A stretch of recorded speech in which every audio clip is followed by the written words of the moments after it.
Salut à tous, très heureux de vous retrouver pour cette vidéo de débrief du match 3 entre les Denver Nuggets et les Portland Trail Blazers. Un match 3 qui a été complètement fou puisqu'il a fallu 4 prolongations pour séparer ces deux équipes et désigner un vainqueur. Ça n'était pas arrivé dans l'histoire de la NBA depuis 1953, donc c'est quelque chose de complètement historique, complètement improbable, dont on a été témoin la nuit dernière. Je vous propose de revenir sur cette fin de match qui a été singulière, pas tant par les qualités basketologiques qui globalement ont été assez moyennes des deux côtés, mais très clairement par un suspense insoutenable où les deux équipes n'ont pas arrêté de reprendre les commandes avant que les Nuggets finissent par s'écrouler. On va passer tout ça au crible, c'est parti.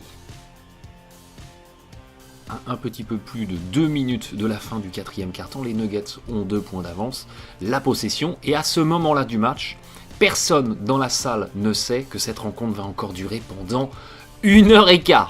Descendre dans l'aile de Jamal Murray face à Harkless, on a un Jokic qui va venir se présenter pour une pause d'écran. Vous voyez que du côté des Blazers, on choisit de changer sur l'écran, et les Nuggets, ils ont le décalage, le mismatch souhaité avec Quinter obligé de défendre sur Murray. On est en toute fin de possession, les Nuggets ont perdu pas mal de temps pour la mise en place. Murray déclenche à 3 points, c'est un gros tir qui rentre en ficelle. De l'autre côté, on a toujours des séquences de pick and roll avec les Blazers, sortie d'écran de Lillard. Il va fixer, vous voyez qu'on a un Millsap qui flotte à l'opposé, on a un Jamal Murray en contestation du porteur de balle, très bon décalage sur Mo Harkless. On a une pré-rotation de Will Barton qui vient prendre le tireur, et inexplicablement on a un Will Barton qui anticipe la passe de transfert vers McCollum et qui se retrouve à laisser finalement tout seul le joueur qui était porteur du ballon pour aller fermer sur un joueur qui n'a pas la balle. Harkless n'en demandait pas tant, il déclenche tout seul à 3 points, et immédiatement, vous voyez Will Barton qui se tourne vers son coach. Coach, est-ce que j'ai fait une bêtise ou pas?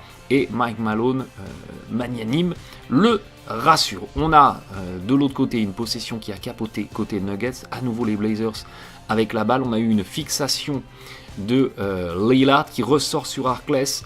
La défense des Nuggets s'écroule, la pré-rotation est en retard.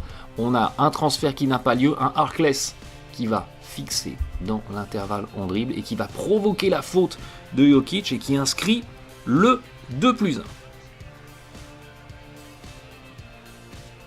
Harkless rate le lancer franc et on a donc les deux équipes à égalité à 1 minute de la fin. Mise en place Nuggets, on va avoir une fixation au poste bas pour Jokic face à Quinter.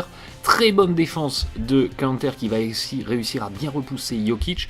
Vous voyez que côté Nuggets, on a lancé Jokic sur une séquence au poste bas de 1 contre 1, mais on n'a pas proposé de solution en créant des écrans, en allant couper au cercle. Résultat, pas de solution pour Jokic qui est bien retenu. On va ressortir sur Will Barton qui n'attend pas la prise d'écran, et il va cafouiller dans le corner, et perte de balle pour les Nuggets qui repartent sans même pas tenter un tir de cette séquence. Les Blazers n'en demandaient pas tant. Séquence avec Lillard qui va flasher dans l'intervalle et qui trouve un lay-up dans la raquette des Nuggets. Temps mort demandé par Denver, et on va avoir une remise en jeu latérale et magnifique système, magnifique exécution dessinée par Mike Malone avec un Will Barton qui va servir ici un Jokic qui vient jaillir dans l'axe panier-panier, et l'option Will Barton, c'est je vais aller descendre pour poser un écran dans le corner sur le défenseur de Gary Harris, et on imagine un Gary Harris qui va venir se représenter pour un main, pour un hand-off. Et bien en fait cet écran est une feinte, on a un Will Barton qui descend et qui va après couper au cercle et non pas aller poser un écran. Magnifique passe de Jokic. Vous voyez qu'à l'opposé, on a un Harkless qui ne flotte pas trop sur Jamal Murray pour ne pas le laisser tout seul à 3 points. Très belle passe de Jokic. Lillard est battu et les Nuggets marquent à 2 points et du coup réégalisent dans la rencontre. On va la jouer en quasiment fin de possession, fin d'horloge du côté des Blazers avec Lillard de balle en main, mais magnifique défense de Gary Harris qui repousse bien le meneur des Blazers. Un Lillard qui n'a pas de solution, qui tente de driver. Magnifique fixation de Damian Lillard. Will Barton à l'opposé est venu descendre dans la raquette pour être un petit peu en capacité d'aider. Et on a un Aminu qui se retrouve absolument seul en réception tir à 3 points à 8 secondes de la fin. Will Barton se rend compte qu'il a laissé son joueur absolument tout seul. Le close-out arrive mais tardivement et Aminu peut tranquillement déclencher. Mais c'est trop long. Et là, rebond Nuggets. Il leur reste un temps mort. 5 secondes à jouer. 99% des équipes NBA auraient pris temps mort ici et auraient pu avancer la balle sur les 3 quarts de terrain et avoir 5 secondes pour créer un shoot, ce qui est énorme. Les Nuggets se décident à ne pas prendre temps mort, à la jouer dans la continuité, à la jouer rapidement, sauf que, il n'y a que 3 joueurs qui sont partis rapidement en contre-attaque. La séquence capote, finalement, au lieu d'aller vers l'avant, on va vers l'arrière. Mike Malone finalement comprend qu'il est en train de absolument rien se passer sur le terrain. Il demande à l'arbitre un temps mort, mais il ne reste plus que 1 seconde 8 sur le chrono et les Nuggets ne pourront pas demander à avancer le ballon sur 3 quarts de terrain. Ils sont obligés de faire la remise en jeu ici. Et encore une occasion manquée pour les Nuggets d'éventuellement prendre le contrôle du match. Derrière, Denver n'arrivera à rien sur cette toute dernière possession et on se retrouve du coup en prolongation. De nouveau égalité à 2 minutes de la fin, montée de balle Nuggets et vous allez être témoin de quelque chose qui va revenir de manière extrêmement récurrente dans toutes les possessions dans ces prolongations des Denver Nuggets, c'est que on va perdre 10 secondes sur l'horloge des 24 pour commencer à mettre en place la séquence d'attaque. La première passe va arriver alors qu'on a déjà perdu 10 secondes sur l'horloge et on va avoir une équipe des Nuggets qui va systématiquement se retrouver à courir après l'horloge des 24 et à devoir déclencher en fin de possession. On a perdu trop de temps sur la mise en place. C'est bien de temporiser, mais ces secondes perdues, on contraint à bien des occasions, vous allez le voir, les Nuggets à tenter des tirs compliqués en fin de possession. On retrouve le jeu classique Denver, avec très souvent des séquences en 5-out. Vous voyez qu'il y a 5 bleus au-delà de la ligne à 3 points, avec un Jokic en tour de contrôle qui fait des récupérations et qui derrière distribue des hand-off, des main à main, et on a comme ça des séquences où des joueurs en sortie de hand-off ont des potentiels drives ou tirs ouverts vers le cercle. Mais c'est très bien défendu par les Blazers et vous voyez qu'il ne se passe rien, les écrans sont pas très bien posés, les joueurs porteurs de balles ne prennent pas forcément les écrans, résultat les décalages ne se créent pas sur les défenseurs et on a un Murray obligé de tenter un step back ultra compliqué à 3 points, sauvé par un rebond offensif. Les Nuggets ont une nouvelle fois une possession, ils se décident à arrêter de jouer parce que Jamal Murray a perdu sa basket, mais le chrono continue de tourner. Donc, on a du temps qui est gaspillé bêtement sur l'horloge des 24. Jokic, inexplicablement, tente une passe de transfert, mais sur un angle qui est très compliqué, avec un défenseur qui n'attendait que ça pour jaillir sur la passe, et les Blazers interceptent. Jokic n'a plus que ses yeux pour pleurer. On va donc avoir possession Blazers. On est toujours à égalité. Les Blazers qui ne vont pas réussir à trouver de l'efficacité offensive sur cette possession. Donc les Nuggets repartent avec un stop défensif et repartent avec une séquence de jeu placé mi-terrain. Et vous voyez qu'on se retrouve dans la même situation. Il ne reste plus que 14 secondes sur l'horloge des 24 quand la séquence offensive se décide à réellement commencer côté Nuggets. Là, on a très bien joué le coup côté Denver parce que Enes Kanter est allé sur le banc. Résultat, le plus grand joueur sur le terrain en défense côté Blazers, c'est Aminu qui prend Jokic. On a donc un Millsap qui a un avantage puissance et taille sur Rodney Hood qui se retrouvait à le marquer en défense. Et très belle exploitation ici avec une séquence au poste bas et des Nuggets qui trouvent un 2 points. Belle lecture de leur part. Remise en jeu Blazers. On a un Kanter qui vient jaillir à 3 points. Ça se transforme en hand-off, en main à main pour Damian Lillard, qui dans la continuité tente de driver. Il y a un bon rétablissement de la défense des Nuggets. Step back très compliqué. Bien défendu par Gary Harris. Le tir est très court et les Nuggets arrachent un stop défensif à +2 avec la possession. Ils sont donc dans une situation tout à fait confortable pour très bien négocier cette fin de match. Descente de Will Barton dans l'aile. Et une nouvelle fois, on a des Nuggets, il ne reste que 13 secondes sur l'horloge des 24, qui se décident seulement, alors qu'il ne reste que 13 secondes, à lancer leur possession placée mi-terrain. Ici, ça peut être intéressant de manger du temps sur l'horloge des 24, mais ce qui aurait été encore plus intéressant, c'est de déclencher un tir aux alentours des 28-29 secondes, ce qui aurait assuré les Nuggets d'avoir la dernière possession du match. Ici, ils préfèrent faire s'égrener les secondes. On retrouve les main à main arrière-intérieur du côté de Denver. Décalage sur Gary Harris, ça revient dans les mains de Will Barton. Il commence déjà à n'avoir plus que 7 secondes sur l'horloge. Pick and roll, mais quand je vous le disais, vous voyez, les écrans sont mal posés, les joueurs prennent mal les écrans. Eh bien, cet écran de Jokic ne crée pas vraiment de séparation sur le défenseur. Très bon rétablissement de la défense des Blazers. Décalage dans le corner pour Craig. Et c'est finalement, tout le monde se repasse la patate chaude. Ça finit en interception. Et derrière, les Blazers ont une séquence de transition qui est complètement vendangée par Lillard. Ça retombe dans les mains de McCollum qui arrive avec un magnifique flotteur à ramener les Blazers à égalité dans la rencontre. Cette fois-ci, Denver prend immédiatement temps mort et aura du coup 9 secondes pour mettre quelque chose en place sur la séquence placée suivante. Remise en jeu Nuggets. On est ici en zone offensive, 3/4 de terrain. Jamal Murray qui remonte dans l'axe.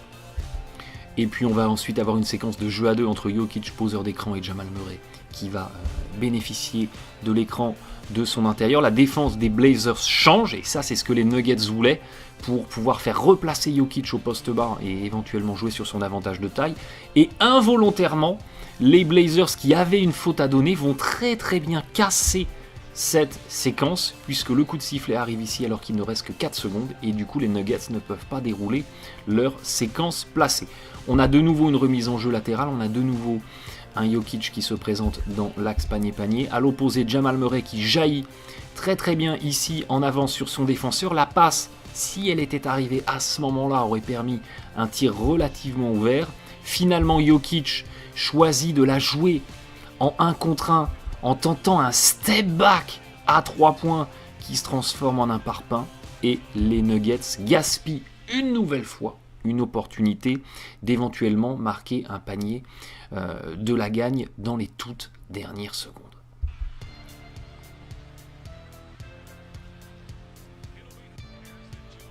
On est donc toujours avec une équipe avec 2 points d'avance du côté des Blazers, 2 minutes à jouer. Dans la deuxième prolongation, les Nuggets ici ont la possession. Ballon dans l'aile pour Jamal Murray.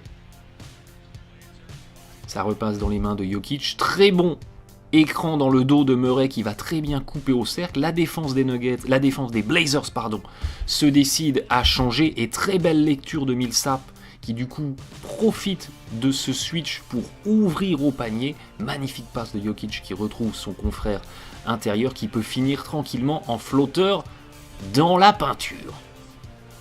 On est donc à égalité entre les deux équipes une nouvelle fois.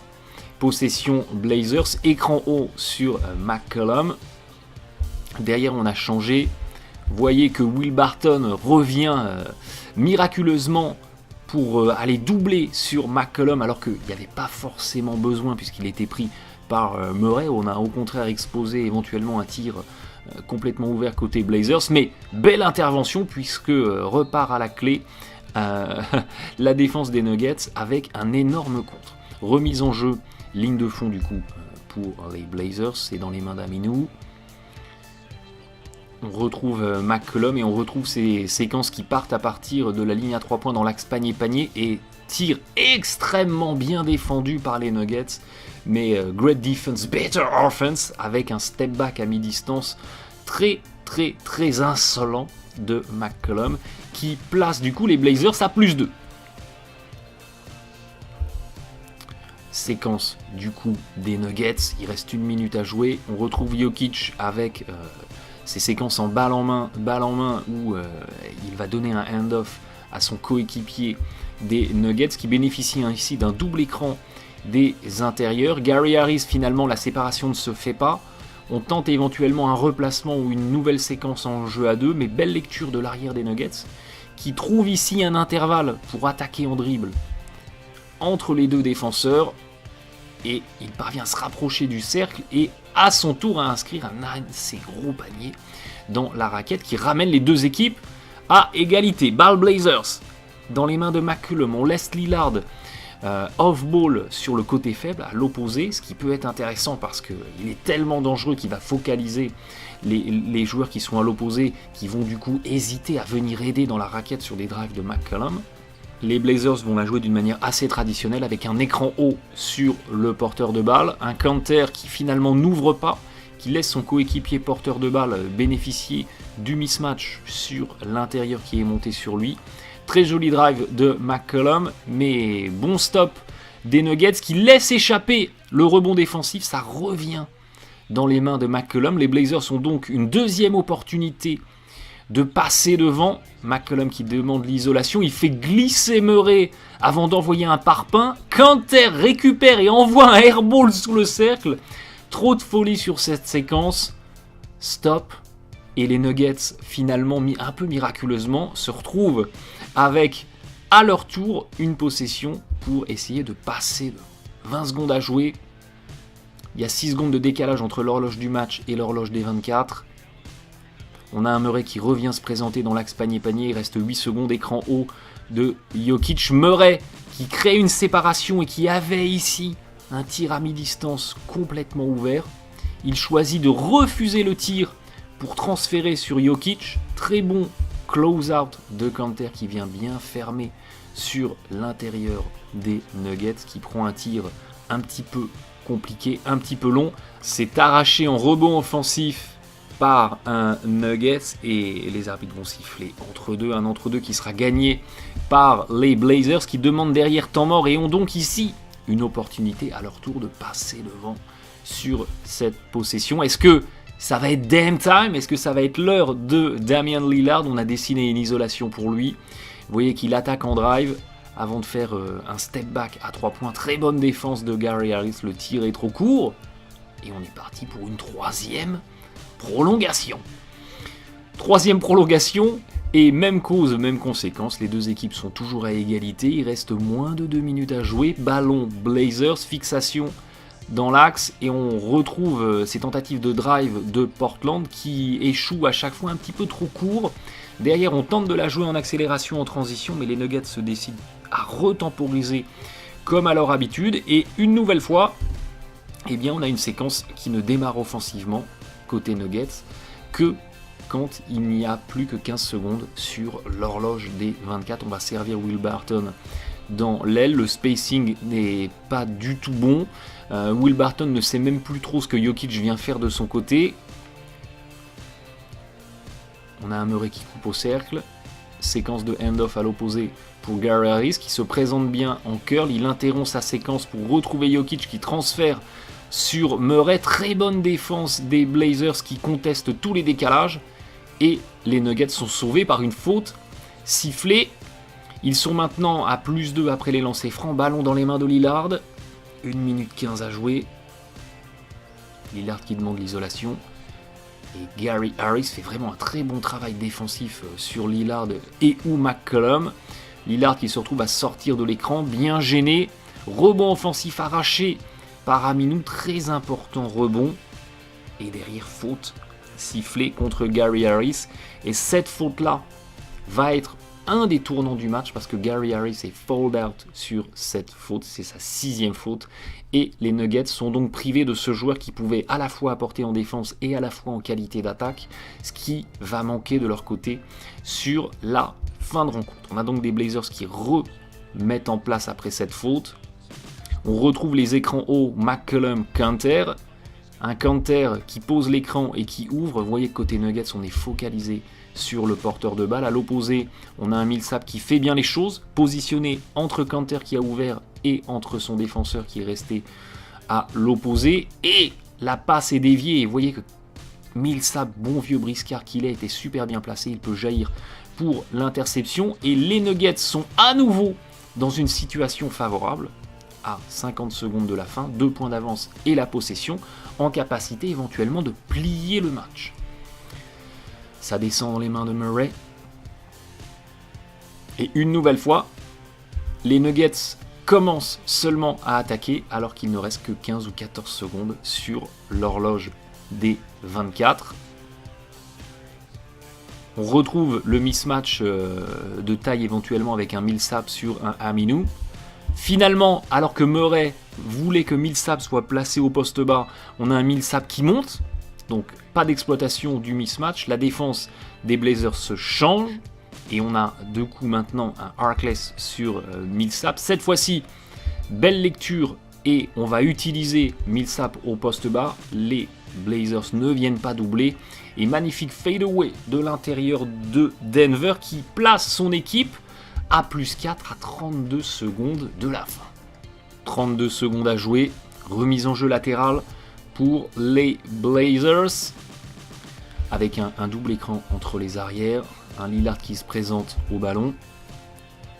On retrouve ces séquences où Kanter vient poser un écran pour permettre à Lillard de bénéficier d'une situation de pick and roll. Mais très belle lecture du meneur des Blazers. Il y a une autoroute ici qui s'est créée. Très intelligemment côté Blazers, on a été placé Seth Curry, qui est un tireur à 3 points en insolence. Il a un peu l'ADN de l'insolence dans les veines. Donc à l'opposé, on a un Jamal Murray qui ne peut pas vraiment venir aider au risque de laisser ce joueur-là extrêmement seul à 3 points. Jokic est monté très très haut pour accompagner Kanter. Résultat, on a un Lillard qui se retrouve avec un drive complètement ouvert dans la raquette. Et les Blazers reviennent à -2. Les Nuggets ne demandent pas temps mort, choisissent de faire la montée de balle dans la continuité. Inexplicablement, on a un Jamal Murray qui se décide à aller descendre dans l'aile, le long de la ligne latérale, ce que dans toutes les écoles de basket, on vous expliquera qu'il ne faut jamais faire parce que vous allez vous enfermer le long de la ligne avec le risque effectivement d'être poussé en sortie par le défenseur ou de vous retrouver trappé. Idéalement, il aurait fallu rester dans l'axe panier-panier, d'autant que les Blazers, alors qu'il y a 4 secondes de différentiel entre l'horloge du match et l'horloge des 24, choisissent de ne pas faire faute, choisissent vraiment de jouer le stop défensif, le rebond, et derrière l'exploitation des 3 secondes qui vont rester à la fin de la possession. Donc, option 1 côté Blazers, c'est on va défendre très très dur sur cette séquence. On a un Murray qui va donc s'enfermer le long de la ligne latérale, et ce qui devait arriver, arriva. On a des Nuggets qui vont perdre la possession sur cette séquence. Merci l'arbitrage vidéo, puisqu'on verra très clairement que la déflexion de McCollum est très très très propre, et que le ballon est en fait arraché des doigts de Jamal Murray, qui est le dernier à l'avoir touché, et ballon perdu par les Denver Nuggets qui, une nouvelle fois, avaient là une possession pour sceller le sort du match qui se termine par une absence de tir tenté, par un ballon perdu au plus mauvais moment. Derrière, les Blazers n'en demandaient pas tant, ils n'utilisent pas leur temps mort, ils le jouent dans la continuité. Toujours cet écran entre les arrières. Derrière, on a un très joli replacement avec un Tony Craig sur Damian Lillard, l'un des meilleurs défenseurs de cette équipe des Nuggets. Et on retrouve cet excellent spacing des Blazers qui permet d'ouvrir la raquette avec un joueur qui hésite à venir aider à l'opposé parce qu'il y a des tireurs, avec un Jokic qui reste focalisé sur Kanter, peut-être un peu trop focalisé parce que ici l'absence d'aide elle est flagrante, et on a encore un Lillard qui très intelligemment va tenter le tir à haut pourcentage en dessous pour ramener Portland à égalité. Temps mort, Nuggets, remise en jeu latérale, ça arrive dans les mains de Jamal Murray. Et on va retrouver ces séquences de jeu à 2 Murray-Jokic. Écran haut de l'intérieur des Nuggets. La défense des Blazers se décide à changer et on a le mismatch souhaité côté Nuggets avec un Murray face à Kanter, 4 secondes à jouer. Donc là, il n'y avait même pas à réfléchir, il fallait tenter de se débarrasser de Kanter en vitesse, lui qui manque de mobilité latérale, et Kanter aurait été obligé de faire faute, ou on aurait été obligé de venir aider à l'opposé, et on aurait eu éventuellement un transfert de passe sur un joueur laissé absolument seul. Au lieu de ça, au lieu d'aller en vitesse vers le cercle, on a un Jamal Murray qui se décide à reculer, à s'écarter du cercle. Kanter n'en demandait pas tant, et les Nuggets sont condamnés à tenter un tir à 12 mètres à 1 seconde de la fin, évidemment bien contesté, qui se transforme en un énorme parpaing.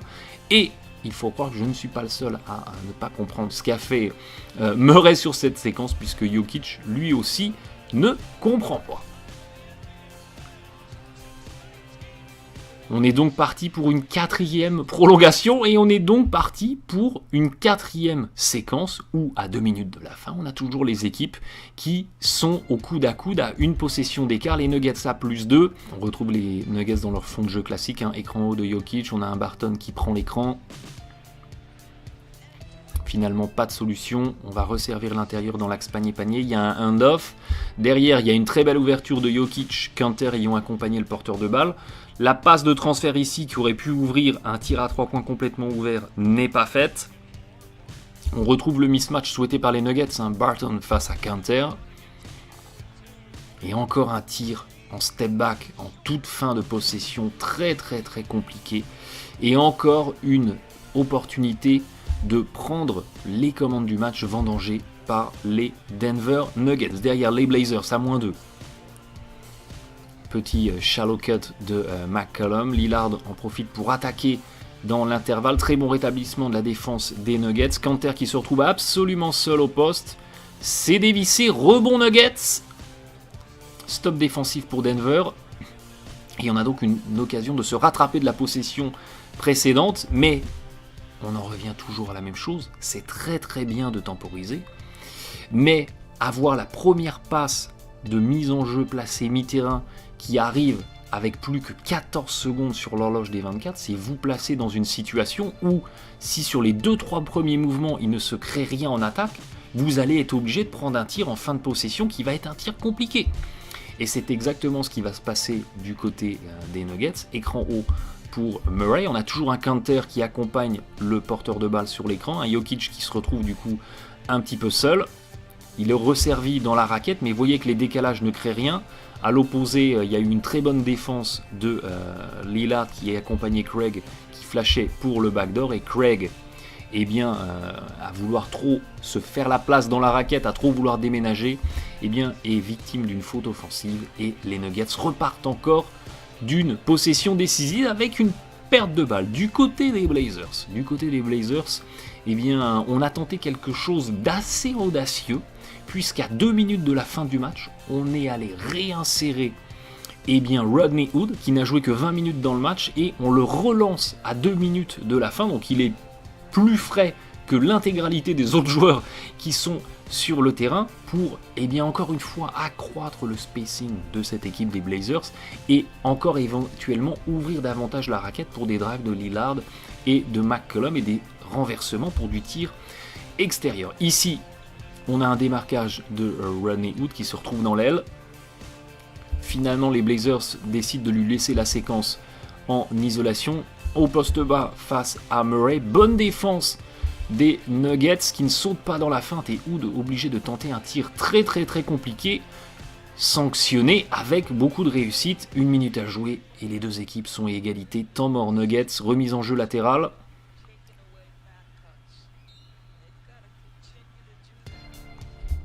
On retrouve ces petites séquences en zipper si vous voulez, avec un écran descendant. Ça revient dans les mains de Jokic en deuxième rideau. Séquence de hand-off à l'opposé.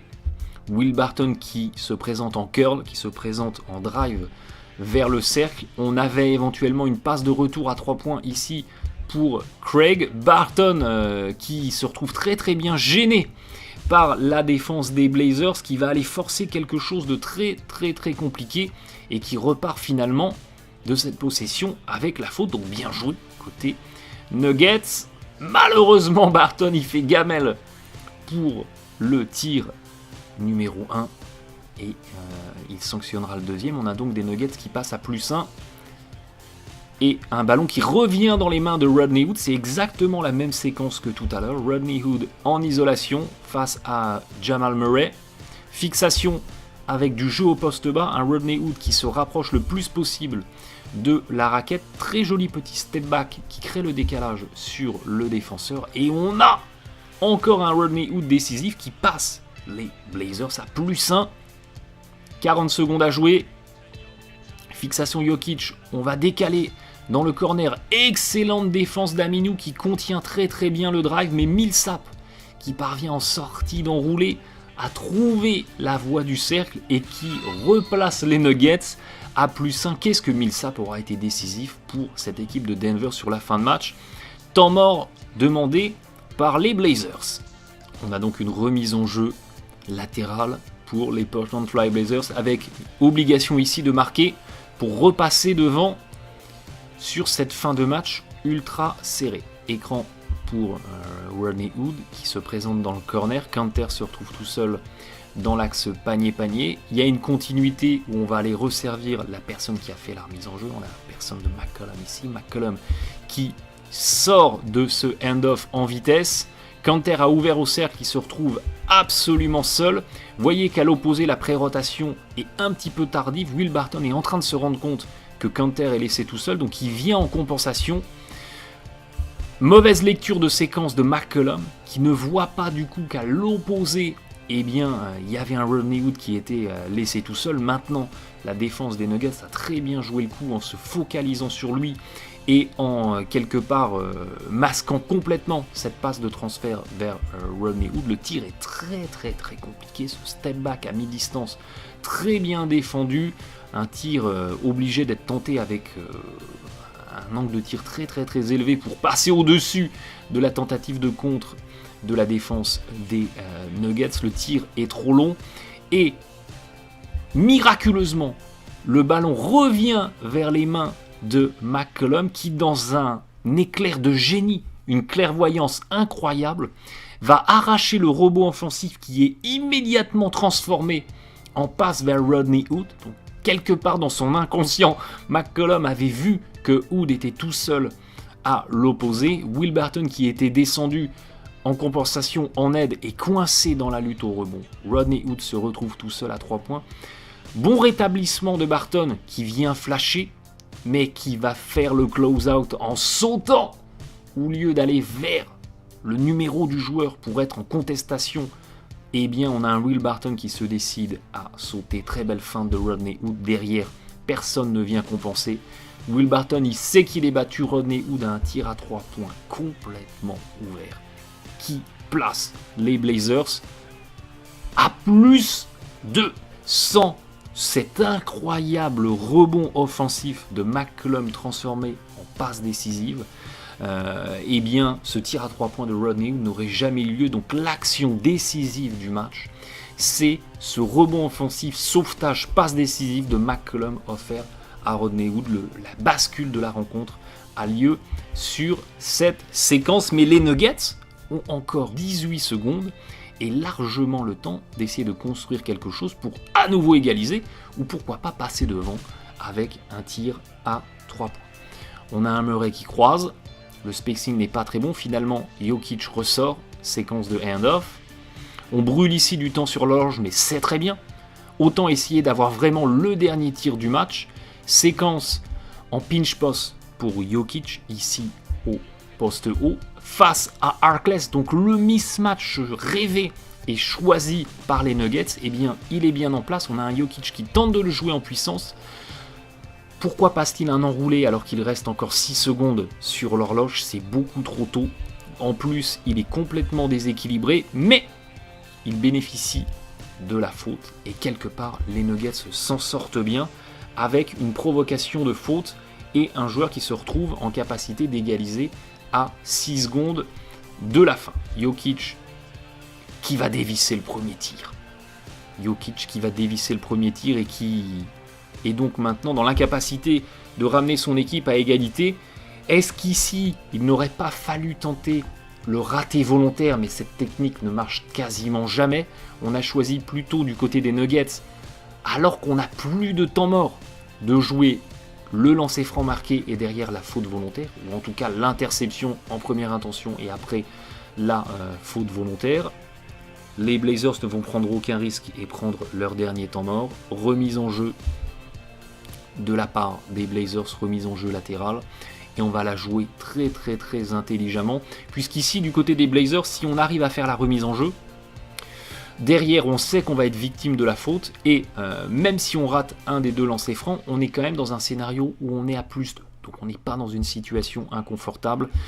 Murray, qui aurait pu venir anticiper sur Damian Lillard pour empêcher cette passe longue de retour, n'intervient pas. Derrière, les Blazers peuvent manger 3-4 secondes sur l'horloge et bénéficier de la faute, ce qui est le scénario catastrophe pour les Nuggets. Des Nuggets qui n'étaient pas dans le bonus, donc il va falloir refaire faute ou retenter d'intercepter sur la séquence suivante.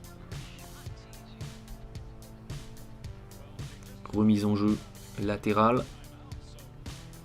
Dans cette situation, eh bien, les Nuggets jouent bien le coup. On ne défend pas la remise en jeu. On a un joueur qui défend traditionnellement sur le joueur qui fait la remise en jeu, qui tourne le dos à la balle et qui va venir contester toutes les demandes de passe. Et puis on change sur tous les écrans pour éviter de créer le moindre décalage.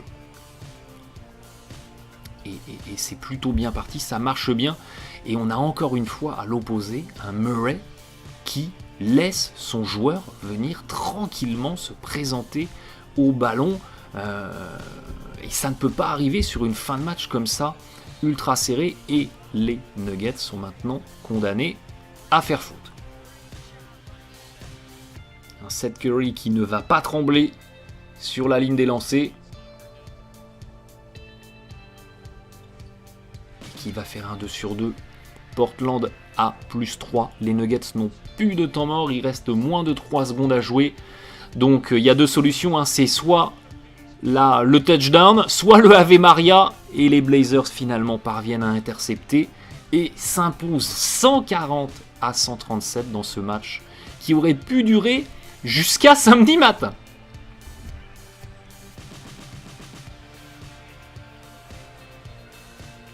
Au final, des Blazers qui s'imposent à domicile et des Denver Nuggets qui ne peuvent repartir avec ce match qu'avec une quantité phénoménale de regrets, puisque on s'impose sur le fil quasiment au buzzer, alors qu'on a pris des mauvais choix en termes de sélection de tir dans les fins de match, qu'on a perdu une quantité colossale de ballons, qu'on a raté des lancers francs décisif. L'amertume va être très très grande parce que quand on a la possibilité comme ça de reprendre l'avantage du terrain en s'imposant à l'extérieur dans une série de playoffs a priori intense et indécise, laisser filer sa chance, très souvent ça ne pardonne pas, puisque regardez dans les 2 dernières minutes du match et toutes les prolongations, eh bien cette équipe des Denver Nuggets qui au demeurant a tiré à 48%, donc qui dès qu'elle a pu tirer, a été en efficacité offensive et a réussi à provoquer des fautes. Cette équipe des Nuggets, elle va perdre 12 ballons dans ces 22 minutes de fin de match et de prolongation. 12 pertes de balles, dont 4 pour Jamal Murray, qui au demeurant fait aussi un 3 sur 8 au tir, alors qu'en face, côté Blazers, on va être à 40%. Et on va pas spécialement réussir à aller provoquer des fautes, à tirer des lancers, donc on peut pas dire qu'on a particulièrement été efficace offensivement côté Blazers dans la fin de match, mais on a été perdre qu'un seul ballon. Et au final, on a des Nuggets qui terminent avec un 58% au tir réel dans la fin de match, ce qui est très très très très bien. Mais un turnover ratio à 30%. Ça veut dire que 30% des possessions des Nuggets dans ces fins de match prolongation auront été conclues par une perte de balle. C'est juste abyssal, et on a du coup un assist turnover ratio à 0,58. Souvenez-vous de ma vidéo sur les stats à suivre en playoff où je vous expliquais que pour que les Nuggets s'imposent, ils ont besoin d'un assist turnover ratio à 2. Parce que c'est dans leur ADN, c'est dans leur façon de jouer, avec un Jokic en tour de contrôle qui sert les tireurs à 3 points ou les joueurs qui coupent. Eh bien, on ne l'a malheureusement pour les Nuggets pas vu dans cette fin de match. Et je pense que les Nuggets vont vraiment avoir beaucoup de regrets, quel que soit le déterminant de ces séries, sur la façon dont ils auront négocié cette fin de match 3 la série est loin d'être finie et elle est loin d'avoir livré tous ses secrets. À très vite, merci de votre fidélité, bon match à tous.